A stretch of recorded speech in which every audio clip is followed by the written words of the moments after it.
अस्सलाम वालेकुम, मैं हूं शाहजेब खानजादा। इस वक्त मुल्क को एक और बहरान का सामना है। मुनाफा बढ़ाने के लिए पेट्रोलियम डीलर्स की हड़ताल की वजह से पेट्रोल खरीदना मुश्किल हो गया है और आज मुल्क के मुख्तलिफ इलाकों में अक्सर पेट्रोल पंप्स बंद रहे, जिससे शहरियों को मुश्किलात का सामना करना पड़ा। जहाँ कुछ पेट्रोल पंप्स खुले थे वहाँ लंबी लंबी कतारें लग गई। मुख्तलिफ इलाकों में पेट्रोल अचानक नायाब होने की वजह से सरकारी रेट से बहुत महंगा फरोख्त हुआ। पेट्रोल पंप्स बंद होने से रेस्क्यू सर्विसेज भी मुतासिर हुई। रिफाई इदारों की एम्बुलेंस सर्विसेज तक मुतासिर रही। पेट्रोल ना होने की वजह से पब्लिक ट्रांसपोर्ट मुतासिर रही और शहरियों को मुश्किलात का सामना करना पड़ा। पेट्रोल डीलर्स की हड़ताल अभी जारी है और अब हुकूमत और पेट्रोलियम डीलर्स के दरमियान मामला तय नहीं पाए हैं। मुज़ाकरात बहरहाल हो रहे हैं। पेट्रोलियम डीलर्स को 1 लीटर पर 3 रुपये 91 पैसे का मार्जिन मिलता है। इस हवाले से वफाकी वज़ीर बराए तवानाई हम्माद अज़हर का कहना है कि पेट्रोलियम डीलर्स के मार्जिन में इजाफे की समरी पहले ही ईसीसी में पेश कर दी है। उनका मार्जिन कम है, लेकिन सिर्फ जायज़ मुतालबात तस्लीम किए जाएंगे। पेट्रोल पंप्स की हड़ताल की आड़ में चंद कंपनियों को नवाजने के लिए 9 रुपये का इजाफा नहीं किया जा सकता। यूनिस के के मुताबिक हुकूमत ने पेट्रोलियम डीलर्स को फी लीटर पेट्रोल पर मुनाफा 1 रुपये बढ़ाने की पेशकश की है। इस पूरे मामले पर बात करते हैं। हमारे साथ मौजूद हैं chairman Pakistan petroleum dealers association समी खान। समी खान साहब, बहुत शुक्रिया मुझे ज्वाइन करने के लिए। समी खान साहब, मान रहे हैं वजीर पेट्रोलियम कि आपके मार्जिन कम है, वो समझते हैं कि इसमें इजाफा होना चाहिए। ईसीसी को समरी भी भेज दी गई है इजाफे के लिए, उसके बावजूद आप लोग स्ट्राइक पर चले गए हैं और अनरीजनेबल इजाफे की डिमांड कर रहे हैं। 9 रुपये का आप इजाफा चाह रहे हैं, ये बहुत ज़्यादा है। देखिए, बिल्कुल गलत कहते हैं। हमारी 5-6 मीटिंग हुई, हमने स्ट्राइक कॉल ऑफ किया जो हमने डेट दी थी। इन्होंने बग़ैर हमारे मशवरे के ईसीसी में भेज दिया और जो हमारी डिमांड थी उससे बहुत कम कर दिया। और ये गलत बयानी है। 9% बिल्कुल नहीं है। हम कम से कम हमने इनको कोई 5% से भी कम पे डिमांड की थी। 9 रुपये का अगर आप करें 5% हो जाए तो 5% का भी मतलब है कि 7 रुपये तकरीबन हो जाए, यानी आप तकरीबन 80 पैसे का इजाफा चाह रहे हैं, क्योंकि 3 रुपये 91 पैसे आपको मिलता है। ये भी बहुत ज़्यादा है भाई साहब। मुझे ये बताइए, हमारे जो बिजली के अखराजात, लेबर की सैलरी बढ़ गई, ओल्ड एज, सोशल सिक्योरिटी और दुनिया भर के पहले और टैक्सेस नहीं थे, वो टैक्सेस लग गए। तो हम तो वैसे मालूम हो रहा है कि ये ज़्यादा परसेंटेज है, हमारा तो सब निकल जाता है। और ऑयल मार्केटिंग कंपनी भी हमसे ज़्यादा पैसे वसूल कर रही है। हमने सब हिसाब लगा के और उनको सेक्रेटरी साहब को मीटिंग में दिया है और उन्होंने उस वक्त डिनाई नहीं किया। ये तो अब हम्माद अज़हर साहब ये बात कर रहे हैं जो मेरी समझ से बारतर है। वैसे आपने ऑयल मार्केटिंग कंपनीज की बात की, 2 रुपये 97 पैसे जो पेट्रोल की कीमत में उनका मार्जिन अलग है, आपका 3 रुपये 91 पैसे अलग है। तो इतना ज़्यादा आपके खर्चों में या टैक्सेस में इजाफा थोड़ी हुआ है कि आप इतनी लंबी जंप चाहते हैं कि इतना ज़्यादा इजाफा कर दिया जाए। वो हमसे भी हमारे मुनाफे से भी मैं 20 पैसे ले लेती है जो हमें मुनाफा मिलता है। वो अलग है, उनका अलग है, हमसे अलग लेती है। मगर आपके जो इस वक्त मार्जिन है उसमें 21 पैसे का इजाफा तो जनवरी में किया गया था ना, बहुत कम था, मगर बहरहाल इजाफा हुआ था और मजीद इजाफे के लिए भी हुकूमत तैयार है। नहीं, देखिए, ये चीज़ें एडजस्ट हो सकती थी अगर वो समरी से पहले होते। इस समरी से तो हम बिल्कुल मुत्तफिक नहीं हैं। हम एडजस्ट कर लेते। हमसे छुपाया गया और हम मालूम करते थे, इन्होंने हमें नहीं बताया। तो अब आपको मुज़ाकरात में क्या बताया है कि समरी में कितना प्रपोज किया है, और अगर आपसे मुज़ाकरात करके समरी बनाते तो आप कितना एडजस्ट कर लेते? हाँ, कर लेते, अच्छा खासा कर लेते, ऐसी कोई बात नहीं थी। ये तो जो हमारा तय हुआ था, सेक्रेटरी पेट्रोलियम उसको प्रिसाइड कर रहे थे, 3 मीटिंग हुई थी। उस वक्त तो हमें कुछ भी नहीं बताया कि आप कुछ ज़्यादा डिमांड कर रहे हैं। और अब जब हड़ताल पे जाने के बाद आपके मुज़ाकरात हो रहे हैं, तो इस वक्त क्या कहा उन्होंने आपसे? मैंने इनसे कहा, सेक्रेटरी साहब से, मैंने बाद में सेक्रेटरी साहब ने कहा, मैंने तो अखबार में देखा कि आपने हमें 92 पैसे दिया है। वो कहने लगे हमने इस वजह से छुपाया था कि ये स्टॉक एक्सचेंज में चली जाती, उसकी प्रॉफिट पीएसओ का बढ़ जाता, उससे हमारा क्या ताल्लुक़ है? हमें बताना चाहिए था। आप ये समझे कि हमें वो कई दुनिया में हो सकता है कि आप दो पार्टियां बैठी हैं और हमें बताए नहीं कि इतना आपको हम दे रहे हैं। अगर 92 पैसे वो कर रहे हैं तो आप कितना एडजस्ट करने को तैयार हैं? आप अगर उसको नहीं एक्सेप्ट कर रहे हैं तो आप कितना एडजस्ट करने को तैयार हैं कि कितने में आप राजी हो जाएंगे? जितना इन्होंने भेजा उसके अलावा हम और उतने ही, जितना भेजा इतने ही हम और चाहते हैं। तो 92 पैसे भेजा, आप ₹1.84 पर तैयार हैं कि ₹1.84 कर दें, आप राजी हैं इस पर? दिया ₹1.84 के इजाफे पर आप राजी हैं, तो ₹9 के इजाफे की आपकी तरफ से डिमांड ही नहीं की गई थी जिसका दावा किया गया वजीर पेट्रोलियम की तरफ से? नहीं, बिल्कुल गलत बयानी है। तो हड़ताल आप ख़त्म कीजिए ना, आवाम इस वक्त मुसीबत में है, आपके मुज़ाकरात चल रहे हैं, हुकूमत कह रही है कि हम कहीं ना कहीं एड्रेस करेंगे, इतना मुनाफा आप कह रहे हैं इतने के लिए आपने कहा ही नहीं था, तो हड़ताल आप कब ख़त्म करेंगे? मेरे ख्याल से रात कोई मसला में मुझे दिखाई दे रहा है कि शायद हल हो जाए। बहुत शुक्रिया, उम्मीद करते हैं कि ये मसला हल हो जाए, आवाम की मुश्किलात ख़त्म हो जाएं। प्रोग्राम में आगे बढ़ते हैं। कराची में नस्ला टावर के रिहायशियों की किस्मत का फैसला हो गया है। अदालती हुक्म पर इमारत को बुलडोज करने का अमल जारी है, जिसके नतीजे में 44 खानदान बेघर हो गए हैं। वो किसी मुतबादिल इंतजाम के बगैर अपने कीमती सरमाए से भी महरूम हो गए हैं और ना ही उन्हें अपनी रकम वापस मिल रही है। कोई रिश्तेदार के पास रहने पर मजबूर है तो कोई अपनी फैमिली के साथ दोस्तों के घर रह रहा है। और अब से कुछ देर पहले association of builders and developers के चेयरमैन मोहसिन शेखानी ने कल से हड़ताल का ऐलान कर दिया है। नस्ला टावर और कराची में तजावुजात के मामले पर यह एतराज उठाया जाता रहा है कि कराची में तजावुजात पर कायम घरों, दुकानों और इमारतों को गिराने के मामले पर दोहरा मयार अपनाया जा रहा है, क्योंकि माजी में कुछ और केसेस में प्राइवेट सोसाइटीज को रेगुलराइज किया जा चुका है। खुद नस्ला टावर के मालिक और अलॉटीज ने सुप्रीम कोर्ट में रज़सानी अपील दायर करके यही इस्तदा की थी। उनका यह मौक़िफ़ था कि सुप्रीम कोर्ट ने वाज़ेह बेज़ाबगियों के बावजूद बहरिया टाउन की ज़मीन को रेगुलराइज किया। अदालत ने तीसरे फरीक यानी ज़मीन के अलॉटीज के मफाद को सामने रखकर बिल्डर को रियायत दी, मगर हालिया केस में यानी नस्ला टावर के केस में तीसरे फरीक के साथ शदीद ज़्यादती होगी। सिर्फ यही नहीं, चेयरमैन पीपल्स पार्टी बिलावल भुट्टो जरदारी और वज़ीर आला सिंध मुराद अली शाह भी ये नुक्ता उठा चुके हैं। वो जो इंसाफ का इदारा है, जिसको हर शहरी का हक को तहफ़्फ़ुज़ दिलवाना है, वहाँ अवाम को कुछ नारे लगाने पड़े। बचा दिया भारिया टाउन और गिरा दिया औरंगी टाउन, बचा दिया बनी गाला और गिरा दिया गुजर नाला। सुप्रीम कोर्ट का एक ऑर्डर होगा, वो हम पाबंद हैं ओबे करने के। कल बिलावल भुट्टो जरदारी साहब ने जो बात की थी कि ये हमें मंजूर नहीं है कि बनी गाला तो रेगुलराइज हो जाए और गुजर नाले को तोड़ा जाए, जब तक कि उनको प्रॉपर रिहेबिलिटेट नहीं कर दिया जाए। पीपल्स पार्टी के अलावा एमके पाकिस्तान भी सुप्रीम कोर्ट से शिकवा कर चुकी है। बहरिया टाउन के ऊपर जुर्माना लगाकर उसको तो कानूनी शक्ल इख्तियार करने की इजाज़त दे देते हैं। आप बनी गाला के ऊपर भी जो है वो जुर्माना लगाते हैं और उसको भी रेगुलराइज कर देते हैं। तो भाई कराची के शहरियों ने क्या कसूर किया है? अगर इनसे कोई गलती हो भी गई है तो आप उनके ऊपर जुर्माना लगा दें, उनकी जगहें कम से कम उनके सरों से उनकी छतें ना छीनें।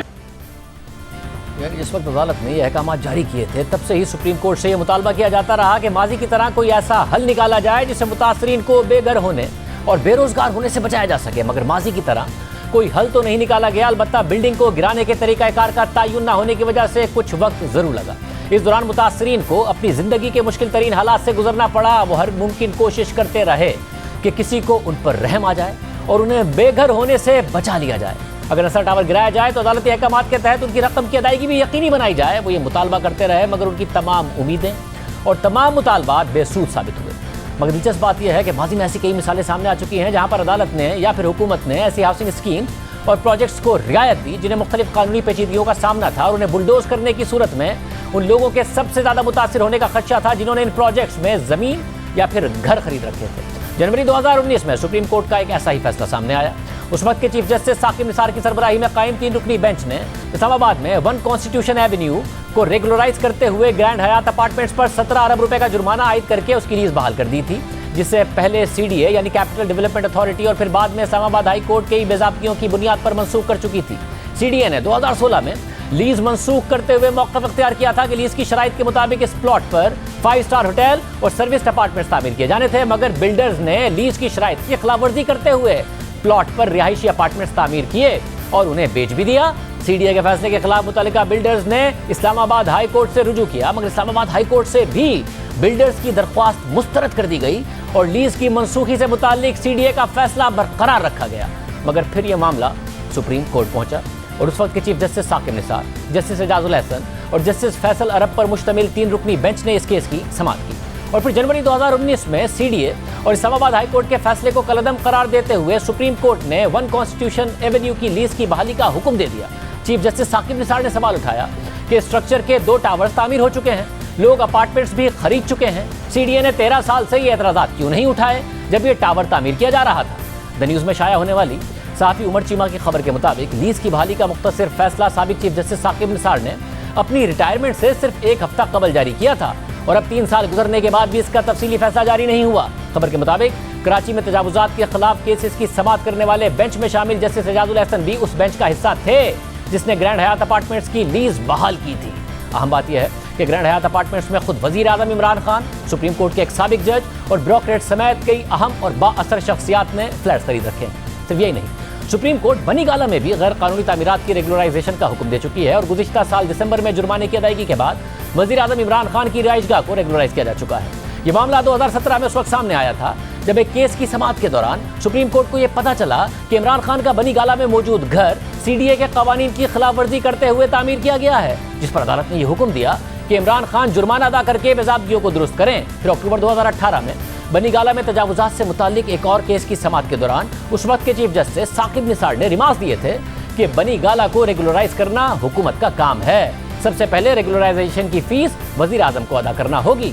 इमरान खान सबसे पहले रेगुलराइजेशन की रकम जमा कराएं। साबिक चीफ जस्टिस ने यह भी कहा कि बनीगाला में तामीरात टाउन प्लानिंग की खिलाफवर्जी करके हुई हैं, मगर अब उन्हें गिराना दुरुस्त नहीं होगा। फिर इस समाअत के अगले ही माह वजीर आजम इमरान खान ने अपनी रिहाइशगाह की रेगुलराइजेशन के लिए सीडीए में दरख्वास्त जमा करा दी। फिर जनवरी 2019 में वजारत दाखिला ने 12 अरकान पर मुश्तमिल एक कमीशन तश्कील दिया जिसने इस्लामाबाद में गैर कानूनी तामीरात की रेगुलराइजेशन से मुतालिक सिफारिशात तैयार की और नए कवायद व ज़वाबित मंजूर कराए। और फिर दिसंबर 2020 में वजीर आजम इमरान खान ने बनीगाला में अपनी रिहाइशगाह की रेगुलराइजेशन के लिए 12 लाख रुपए से ज़ायद जुर्माना अदा किया और यूं कैपिटल डेवलपमेंट अथॉरिटी ने नए कानून के तहत वजीर आजम की रिहाइशगाह को रेगुलराइज कर दिया, जबकि इस कानून के तहत बनीगाला में मस्जिद की इजाज़तों को भी रेगुलराइज किया गया। इसी तरह कराची में बहरिया टाउन अलॉटमेंट का मामला 2018 में सुप्रीम कोर्ट गया। बहरिया टाउन पर इल्जाम था कि उसने सिंध के महकमा रेवेन्यू से ज़वाबित के खिलाफ ज़मीन हासिल की है और इंतहाई कम कीमत अदा की है। साथ ही दीगर शहरों में मौजूद अपनी कम कीमत ज़मीन का कराची की कीमती ज़मीन से तबादला किया है। उस वक्त के चीफ जस्टिस साकिब निसार ने बहरिया टाउन को यह पेशकश की कि अगर वो कौमी खजाने में 1000 अरब रुपए जमा करा दें तो उनके खिलाफ तमाम मुकदमात खत्म कर दी जाएंगे, मगर बहरिया टाउन 1000 अरब रुपए देने पर तो राजी नहीं हुआ। फिर 460 अरब रुपए की रकम को सुप्रीम कोर्ट के बहरिया टाउन अमल दरामद केस के बेंच ने कबूल कर लिया और यूं ये प्रोजेक्ट भी कानूनी शक्ल इख्तियार कर गया। बात यहाँ पर भी खत्म नहीं होती है। इसी तरह का एक और मामला हाल ही में सामने आया जो पंजाब में गैर कानूनी हाउसिंग सोसाइटीज़ को कानूनी शक्ल देने की एक और बड़ी मिसाल है। द न्यूज़ में शाया होने वाली उमर चीमा की 5 नवंबर की खबर के मुताबिक पंजाब हुकूमत ने सूबे भर में 6000 से जायद गैर कानूनी हाउसिंग सोसाइटीज़ को रेगुलराइज कराने के लिए बनाए गए कमीशन का चेयरमैन सुप्रीम कोर्ट के साबिक जज जस्टिस रिटायर्ड अजमत सईद शेख को बनाया है। खबर के मुताबिक जस्टिस अजमत सईद शेख को इतनी ही तनख्वाह दी जाएगी जितनी वो बतौर जज सुप्रीम कोर्ट में ले रहे थे। फिर 16 नवंबर को डॉन में मंसूर मलिक की खबर के मुताबिक जस्टिस अजमत सईद शेख को पंजाब के लोकल गवर्नमेंट और कम्युनिटी डेवलपमेंट की सिफारिशात को मुस्तरद करते हुए 12 लाख रुपए माहाना तनख्वाह पर रखा गया है। जस्टिस अजमत सईद शेख पनामा पेपर्स का फैसला देने वाले बेंच का हिस्सा थे और बाद में रिटायरमेंट के बाद इस हुकूमत ने उन्हें ब्रॉडशीट कमीशन का सरबराह भी बनाया था। ये तमाम मिसालें मौजूद हैं और सुप्रीम कोर्ट के हुक्म पर डस्टर टावर को गिराया जा रहा है, जिससे 44 खानदान अपनी पूरी जिंदगी की जमा पूंजी से एक लम्हे में महरूम होकर बेघर हो गए। प्रोग्राम में शामिल करें।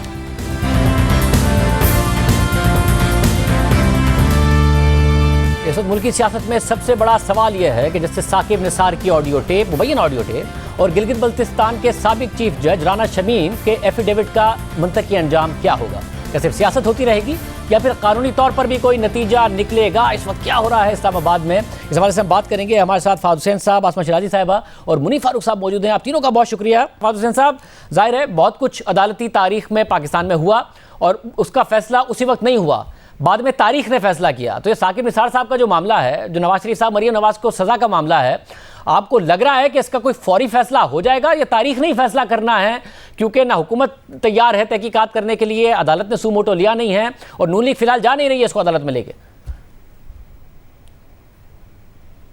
शुक्रिया शाहजेब साहब। देखिए, अगर तो आप ये पूछ रहे हैं कि क्या होना चाहिए, तो वो बात बिल्कुल दुरुस्त है जो अभी आपने कही, मैं उससे इत्तफाक करूंगा कि इस तरह के मामलात की जब तक हम तह तक नहीं पहुंचेंगे तब तक ये तयन करना नामुमकिन है कि कौन दुरुस्त है, कौन गलत है, कौन कसूरवार है और कौन जो है वो मुकम्मल तौर पर मासूम है। लेकिन अगर हम देखें कि माजी में जो है वो इस तरह के मामलात को किस तरीके से ट्रीट किया गया, तो फिर तो कुछ उम्मीद हमें कम ही नजर आती है। और उसकी एक वजह यह है कि ये तमाम तर मामलात जो हैं वो सियासी मफादात को हासिल करने के लिए किए जा रहे हैं। अब आप देखिए इसमें ये जिस तरह आपने अभी कहा कि ये जो ऑडियो रिकॉर्डिंग सामने आई है, इसको अगर हमने वेरीफाई करना है कि वाकई में ये दुरुस्त है नहीं है, तो ये अब इतना मुश्किल काम तो नहीं है। एक कंपनी तो फॉरेंसिक्स कर चुकी है, लेकिन चलिए अगर दूसरी साइड ये चाहती है कि वो एक इंडिपेंडेंटली वेरीफाई कराएं तो ये भी हो सकता है। लेकिन जिस तरीके से हमने देखा कि इस मामले को एक फुटबॉल बनाया हुआ है, यानी गवर्नमेंट कहती है कि ऑपोजिशन को कि आप इसको अदालत में लेके आए, ऑपोजिशन कहती है गवर्नमेंट को आप इसको जो है वो इसकी तहकीक करें, तो इससे तो बिल्कुल मेरे ख्याल में वाज़ेह हो रहा है कि इस मामले को मंतकी इंजाम तक कोई पहुंचाना नहीं चाह रहा, सिर्फ उसके जरिए सियासी फायदा उठाना चाह रहे हैं। और आसमा अगर ये मंतक के अंजाम तक नहीं पहुंचता है तो जो भी अपीलों का फैसला आए उसके बाद ये मामला कंट्रोवर्शियल अपनी जगह पर नहीं रहेगा, या आपके ख्याल में हुकूमत अगर दावा करती है कि जी नून लीग एक्सपोज हो गई है, ये ऑडियो जाली है, और नून लीग दावा करती है कि नहीं जी सू मोटो हो और तहकीकात करके साबित करें, तो ये मामला लटका ही रहेगा? शाहजेब शुक्रिया बहुत बहुत। जो आपने सवाल पूछा इसका जो जवाब है वो आपको जो पिछली प्रेस कॉन्फ्रेंस थी मोहतरमा मरियम नवाज साहिबा की, जो कि उन्होंने कोर्ट के बाहर की थी, उसमें दो अहम बातें उन्होंने कही थी। उन्होंने कहा था कि एक तो सेफ़ एग्ज़िट नहीं मिलेगा अगर ऐसा नहीं होता, और दूसरा उन्होंने कहा था कि जो उन पे मुकदमात हैं मियां नवाज शरीफ पे और उनके ऊपर उनको अनडू किया जाए अदालतों के ज़रिए से। फिर जो पिछली प्रेस कॉन्फ्रेंस उन्होंने की जो कल की थी, उसमें भी उन्होंने बार बार ये बात कही कि वक्त आ गया कि अदलिया अपने फ़ैसलों को रेक्टिफाई करें।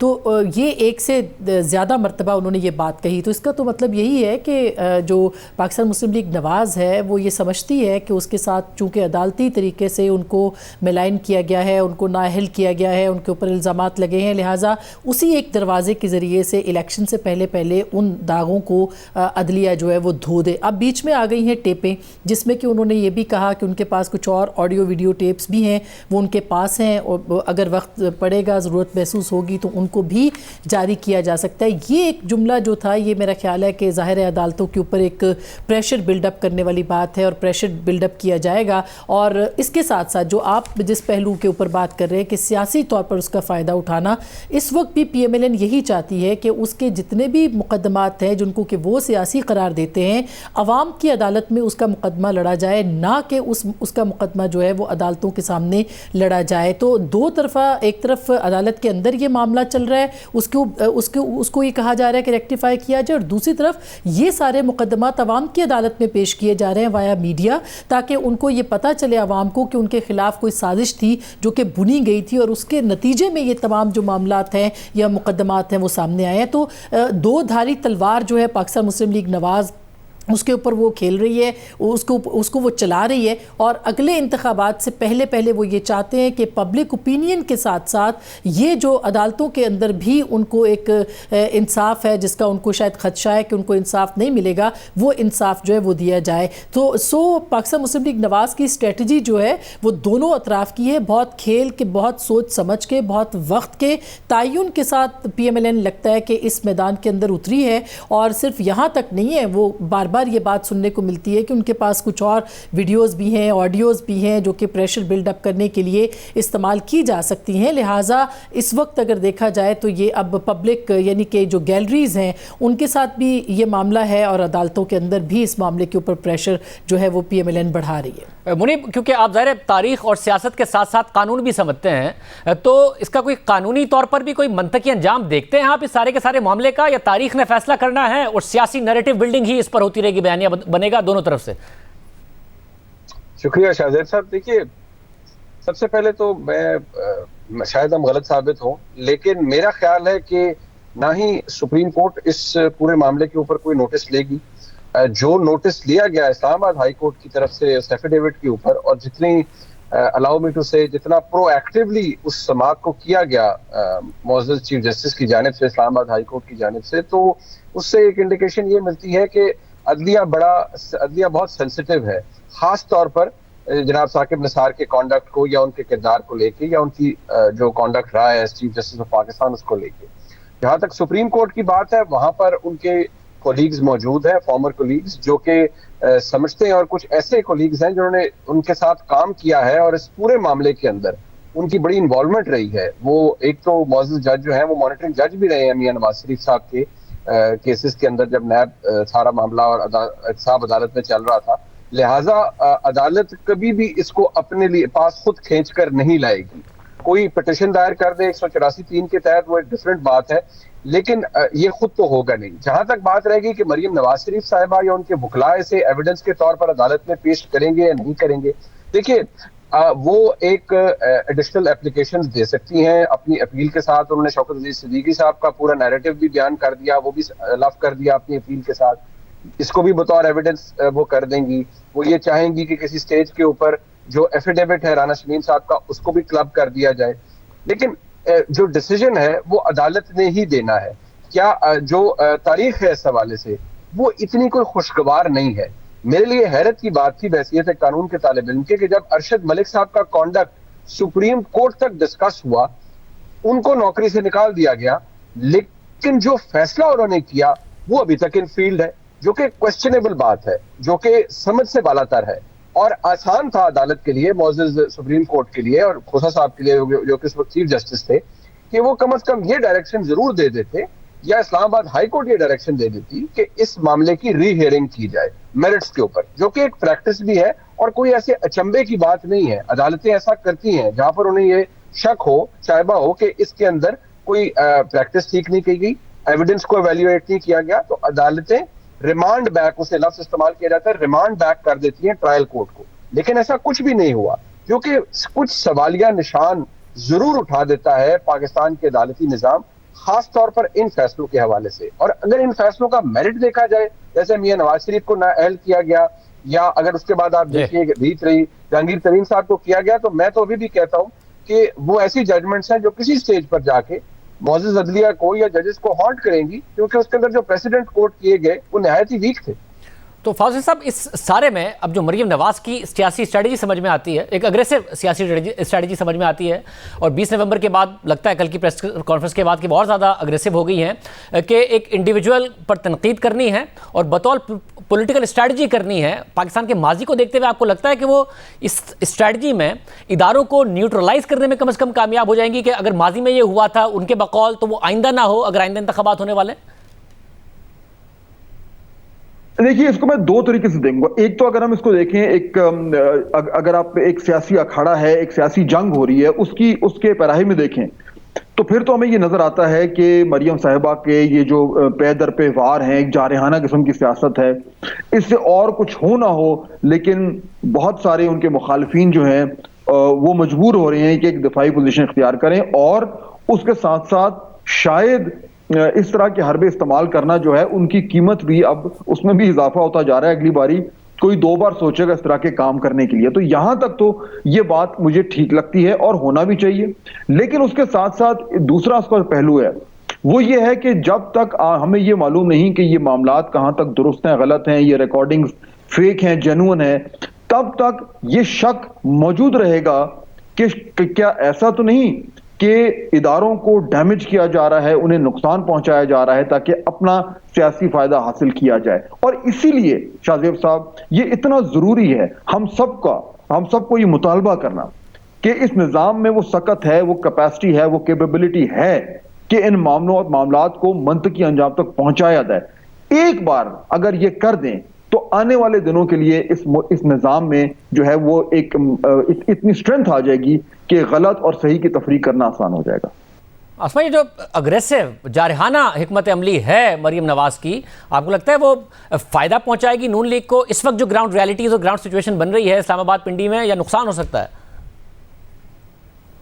मेरा ख्याल है कि बहुत सोच समझ के हो रही है। सिलेक्टिव किस्म की तनकीद PMLN की तरफ से हो रही है, कुछ लोगों के ख़िलाफ़ नहीं हो रही, कुछ लोगों के ख़िलाफ़ हो रही है, और वो एक सोची समझी उसकी मनसूबाबंदी या एक सोची समझी स्ट्रेटजी जो है उसको फॉलो करते हुए सिर्फ मरियम नवाज साहिबा जो हैं उसके ऊपर इस वक्त बात कर रही हैं और खुल के बात कर रही हैं। और ये जो सिलेक्टिव तनकीद है, ज़ाहिर है कि इससे बहुत से सवालात भी उभरते हैं कि आप अगर ताल्लुकात बेहतर कर रहे हैं हैं तो इसका मतलब ये है कि आपने सिलेक्ट किया है कि किसके खिलाफ बोलना है और किसके हक में जो है यानी हक में ना कहते हुए भी उनको फ़ायदा पहुंचाना है। तो ये एक सूरत हाल है जिसका कि इस्तेमाल इस वक्त मोहतरमा मरीम नवाज़ साहिबा कर रही हैं, जबकि हमने हाल ही में देखा है कि मियाँ नवाज शरीफ हों या शहबाज शरीफ साहब हों या उनकी जो दीगर क़यादत है उनमें से किसी ने भी नाम लेके जो कि पहले तनकीद कर रहे थे वो तनकीद नहीं कर रहे, सिर्फ मरीम जो हैं वो कर रही हैं और वो भी सिलेक्टिव। तो इसका तो मतलब ये है कि वो एग्रेसिव जो उनका एक नैरेटिव था उस नैरेटिव को भी वो इंटैक्ट रखना चाह रही हैं, लेकिन और PMLN रखना चाह रही है, लेकिन बहुत तरीक़े के साथ ताकि उसका एक मैसेज भी चला जाए और उसके साथ साथ वो आइंदा आने वाले जो दिन हैं उसके अंदर अपनी जो एक इस्टेब्लिशमेंट के साथ उनका जो एक ताल्लुक़ बन सकता है उस ताल्लुक़ या उस बातचीत या उस डायलॉग या उस राब्ते के ज़रिए से जिसकी कि एक डिज़ायर बहरहाल सियासी जमातों के अंदर होती है उसके लिए भी एक रास्ता जो है वो खुला रहे। तो ये एक बहुत ही इम्पॉर्टेंट मामला है और ख़ास करके इस तरह की सूरत हाल में जबकि वो एक्सपेक्ट कर रहे हैं कि बहुत जल्दी इंतखाबात के लिए सूरत हाल बन सकती है और उसके लिए वो ज़ोर डाल सकते हैं, दबाव डाल सकते हैं। हाल ही में आपने PDM के इजलास का भी देखा होगा जिसके अंदर दो तरह का ओपिनियन जो है वो हमें सामने देखने को मिला। इसमें शहबाज शरीफ साहब कह रहे थे कि पार्लियामान के ज़रिए से आपने बातचीत आगे बढ़ानी है यानी दबाव डालना है हुकूमत के ऊपर उसकी रुखसती के ऊपर, जबकि नवाज शरीफ साहब का ये कहना था कि इस्तीफ़े भी देने चाहिए और एग्रेसिव पॉलिसी भी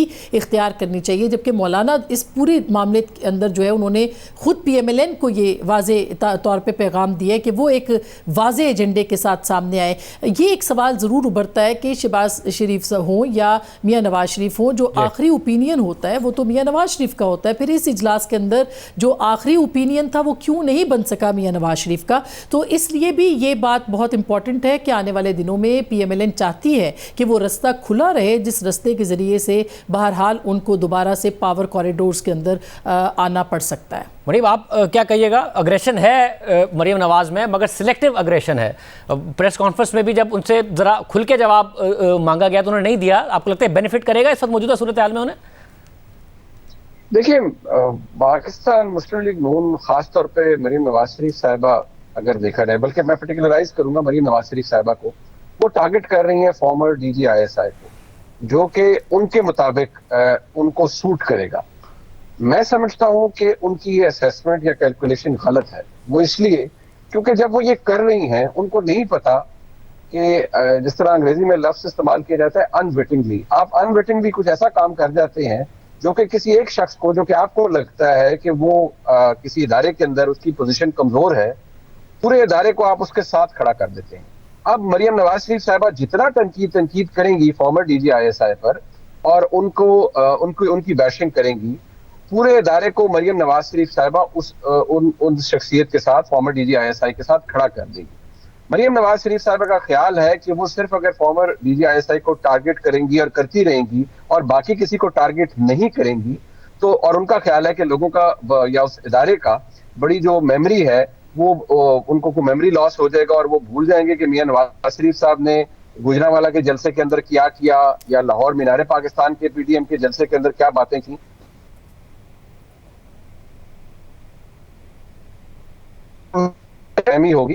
गलतफहमी होगी क्योंकि इस चीज ने पाकिस्तान मुस्लिम लीग नून को डैमेज करना है और डैमेज किया है। अगर मुस्लिम लीग नून कंटिन्यू करेगी ये सब कुछ करते हुए तो मुस्लिम लीग नून को इसका नुकसान होगा। अगर मुस्लिम लीग नून ने कोई जगह अपनी बनानी है तो वो शहबाज शरीफ साहब का तरीका है कि आपने अपने लिए स्पेस क्रिएट करनी है विदाउट एंटेगनाइजिंग द एंटायर इंस्टीट्यूशन। अगर आप ये कहते रहेंगे कि हमने सिर्फ एक शख्स को तनकीद करनी है और इदारे को उससे कोई सरोकार नहीं है, तो ये बहुत ही गलत अप्रोच है और ये बहुत बुरी तरह बैकफायर करेगी। फाजिल साहब, ये बताइएगा PDM इस सब में कहीं कोई फैक्टर बनेगा या नहीं बनेगा? पिछला इजलास हुआ, बड़े बड़े ऐलानात की खबरें आ रही थी, वो नहीं कर सके, फिर कहा कि जी 6 को दोबारा मिलेंगे। ये कुछ कर पाएंगे या हमेशा की तरह बस दावे ही करते रह जाएंगे? देखिए, इसमें तो मेरे ख्याल में कोई शक नहीं है। कुछ लोगों को शायद ये बुरा लगे, कुछ को अच्छा लगे कि हमारे निज़ाम में, हमारी सियासी निज़ाम में जो सेंटर ऑफ ग्रेविटी है वो अभी भी इस्टेब्लिशमेंट है। चुनाचे PDM की जो सियासत है उसका जो रुख है वो भी एक तरीके से एस्टैब्लिशमेंट की तरफ है। कभी वो उनके जो है वो गिरबान को पकड़ने की कोशिश करते हैं और कभी उनसे मजीद एंगेज करने की कोशिश करते हैं। ये जो पिछले चंद हफ्ते में शाहज़ेब साहब जो स्पेस खुली है अपोजिशन के लिए, या कम से कम उनका तासुर ये है कि उनके लिए खुली है, उसमें अब पीडीएम की ये कोशिश है कि एस्टैब्लिशमेंट से कम इतना को कंफर्ट लेवल पैदा किया जाए ताकि वो फिर अपने मुखालिफ यानी इमरान खान साहब की हुकूमत के खिलाफ कोई वार कर सकें। लेकिन अभी तक जो सुनने में आ रहा है या जो एक तासुर बन रहा है या जो सरगोशियां हो रही हैं वो ये है कि वो कंफर्ट लेवल अभी तक वो हासिल नहीं कर पाए। और ये एक जो है ऐन मुमकिन है कि एक वजह जो पीडीएम की एक फैसला साजी में कमजोरी की है कि वो शायद ये असेस नहीं कर पा रहे कि अगर इस बार वो जारहाना तरीके से गवर्नमेंट के खिलाफ कुछ कार्रवाई करते हैं तो क्या एस्टैब्लिशमेंट एक बार फिर इमरान खान साहब की हुकूमत की सपोर्ट में आएगी या इस बार वो कुछ हद तक पीछे रहेगी। जब तक इसका तयन नहीं होगा मुझे लगता यह है कि पीडीएम में वो फैसला नहीं हो पाएगा जिसका शायद बहुत सारे लोग मुंतज़िर हैं। बहुत शुक्रिया, आप तीनों का बहुत शुक्रिया। नाज़रीन, आपने गुफ्तगू सुनी, मुल्क की सियासत किस तरफ जा रही है। प्रोग्राम में आगे बढ़ते हैं क्योंकि दूसरी तरफ फैक्ट फोकस से वाबस्ता सहाफ़ी अहमद नूरानी जो साबिक चीफ जस्टिस साकिब निसार की मुबैना ऑडियो लीक सामने लेकर आए थे, उनके अहले खाना से मुताल्लिक एक अफसोसनाक खबर सामने आई है। उनकी अहलिया अमरीन फातिमा जो खुद भी सहाफ़ी हैं, उनकी गाड़ी पर गुज़िश्ता रोज़ नामालूम शख्स ने हमला कर दिया था। हमले में उनकी गाड़ी की विंड स्क्रीन को तोड़ा गया और हमला आवर ने खातून सहाफ़ी को संगीन धमकियाँ भी दी और फरार हो गया। पुलिस ने वाक़े की FIR दर्ज करके तफ्तीश शुरू कर दी है, जबकि अहमद नूरानी की अहलिया अमरीन फातिमा का कहना है कि उनकी किसी से दुश्मनी नहीं है। बेटी और बहन के साथ शॉपिंग के लिए बाजार जा रही थी कि नामालूम शख्स ने हमला कर दिया। हुकूमत उन्हें तहफ़्फ़ुज़ फराहम करे और हमलावर को गिरफ्तार करे। अहम बात यह है कि इससे पहले अक्टूबर 2017 में खुद सहाफ़ी अहमद नूरानी पर इस्लामाबाद में हमला हो चुका है, जबकि उनकी अहलिया पर हमले से मुताल्लिक आज नून लीग के सदर शहबाज शरीफ ने ट्वीट करते हुए कहा कि सहाफ़ी अमरीन फातिमा जो तहकीकी सहाफ़ी अहमद नूरानी की अहलिया भी हैं, पर हमले की जितनी मजम्मत की जाए कम है।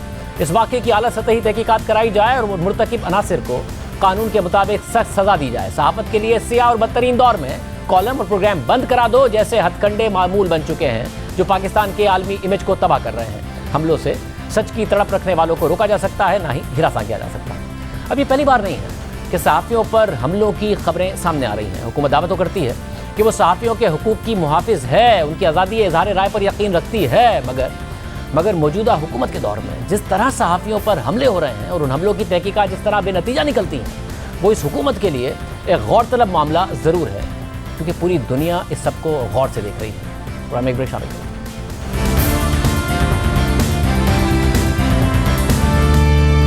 इस्लामाबाद हाई कोर्ट में आज 3 सालों से लापता सहाफ़ी मुदस्सिर नारो बाजियाबी केस की समाअत हुई, जहाँ chief justice Islamabad high court justice Athar Minallah ने वज़ीर आज़म और वफाकी काबीना को मुतासरा खानदान को सुनने की हिदायत की। आज की समाअत में लापता सहाफ़ी मुदस्सिर नारो के बुकला के अलावा वफाक की जानिब से डिप्टी अटॉर्नी जनरल और वजारत दिफा के नुमाइंदे भी अदालत में पेश हुए और समाअत के दौरान जस्टिस अतर मिनल्लाह ने इस्तफसार किया कि वज़ीर आज़म और वफाकी काबीना कब मुतासरा फैमिली को सुनकर मुतमईन करेंगे, जिस पर डिप्टी अटॉर्नी जनरल ने अदालत को बताया कि 20 अगस्त 2018 का वाक़या है। वज़ीर आज़म ने उसी रोज़ चार्ज लिया था। डिप्टी अटॉर्नी जनरल का मजीद कहना था कि आधा मिनट मुझे सुन लें, इस केस में DPO मानसेहरा की रिपोर्ट है। ये दरियाए कुनहार के किनारे वॉक कर रहे थे, जिसके बाद से उनका नहीं पता। इस पर अदालत ने उनसे कहा कि छोड़ दें DPO को। कमीशन रिपोर्ट के मुताबिक गुमशुदा फैमिलीज का मानना है कि रियासत और उसकी एजेंसीज इसमें मुलविस हैं। अगर जबरी गुमशुदगियां ना हो रही हो तो फिर हम इस तरफ ना जाएं, लेकिन ऐसा नहीं है। उनकी फैमिली मुतमईन नहीं है। वज़ीर आज़म और वफाकी काबीना की जिम्मेदारी है कि उन्हें मुतमईन करें।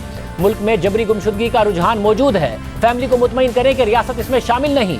अगर डिप्टी अटॉर्नी जनरल ने पीर तक तारीख ना बताई तो आइंदा सेक्रेटरी दाखिला पेश हों। वफाकी हुकूमत की जिम्मेदारी है कि शहरियों की हिफाजत यकीनी बनाए। लापता शहरी की बाजियाबी यकीनी बनाना भी वफाकी हुकूमत की जिम्मेदारी है। गुज़िश्ता समाअत में अदालत ने मुतासरा फैमिली को माहिरा साजिद केस की रोशनी में बयान हल्फी जमा कराने का कहा था और आज मुतासरा फैमिली ने उसकी रोशनी में बयान हल्फी जमा करा दिया, जिसके बाद केस की अगली समाअत पीर तक मुलतवी कर दी गई है। जबकि इससे पहले गुज़िश्ता हफ्ते मुदस्सिर नारो बाजियाबी केस की समाअत के दौरान अदालत ने रिमार्क दिए थे कि शहरी का बाजियाब ना होना रियासत की नाकामी है। क्या हुकूमत शहरी को तलाश करने में नाकामी को तस्लीम करती है? रियासत की जिम्मेदारी है कि वो लापता शहरी की फैमिली की देखभाल करे। इसके बाद आज की समाअत में अदालत ने वज़ीर आज़म और वफाकी काबीना को मुदस्सिर नारो की फैमिली को मुतमईन करने की हिदायत की है। लाहौर से ताल्लुक़ रखने वाले मुदस्सिर नारो 2018 में लापता हुए। मुदस्सिर की अहलिया सदर की रवां साल मई में वफात हो गई। वो अपने शौहर की बाजियाबी के लिए आवाज़ उठाती रही, एहतजाज करती रही और दुनिया से चली गई। जब मुदस्सिर नारो लापता हुए थे उस वक्त उनके बेटे की उम्र 6 माह थी, जो अब 3.5 साल का हो चुका है और अपनी दादी के साथ अपने वालिद की वापसी के लिए एहतजाज कर रहा है। याद दीजिए। अल्लाह हाफ़िज़।